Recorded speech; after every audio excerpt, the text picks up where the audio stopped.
So హైదరాబాద్‌కి ఎప్పుడొచ్చారు? ఇదే first టైమా? ఇదే ఫస్ట్ టైం రావడం. మేమెప్పుడు రాలేదు. రాలేదా? అస్సలు మాకు తెలీదు కూడా. ఆ! ఎప్పుడు చిన్నప్పుడు కాంచి అసలు హైదరాబాద్ అంటే అంత వినడమే గానీ చూడడం మాకు తెలీదు. మీ గ్రామం? మా గ్రామం మరిపిల్లి. మరిపల్లి. ఓకే. అయితే చిన్న మారుమూరు గ్రామం ఉండుంటుంది గదా! అవును. చిన్నదే. చిన్నది. చిన్న ఓకే. గ్రామమే అది. ఆ! పెద్ద సిటీ ఏం కాదు. ఓకే.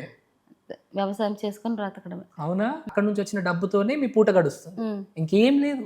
ఉంది. చిన్న చికెన్ కొట్టుంది. ఉందా? ఏదో చిన్న వ్యాపారం. ఆ! నానే చికెన్ కొడతాను. నేనే చేస్తాను. ఆ! అవును. అయ్యో! నేనే అక్కడికొచ్చేదుండే అయితే. అండి. సూపర్. అయితే ప్రజలకు ఫస్ట్ మీ పాటతోటే మొదలుపెడదాం. మీకు బాగా ఇష్టమైన పాట, మిమ్మల్ని ఇన్‌స్టాగ్రామ్‌లో ప్రజలు అంతగా ఆదరించిన పాటేది? 'ప్రభాస్' సినిమాలోది ఆ! 'రాధేశ్యామల' ఒక పాట పాడాను. దాదాపు 35,00,000 వ్యూవర్‌షిప్ వచ్చింది. ఎన్ని రోజుల్లో వచ్చింది? ఒక రోజుకే వస్తాయి. 24 గంటల్లో. సరే ఆ పాటతోనే మొదలుపెట్టండి. అమ్మకి ఎలా అంటే ఒక విషయాన్ని ప్రజల్లోకి రావడానికి గూడా 100 సార్లు ఆలోచిస్తుందనమాట. అవును. కరెక్టా? రాంగా? ఏం మాట్లాడతాం మనది? ఆ! అంతే.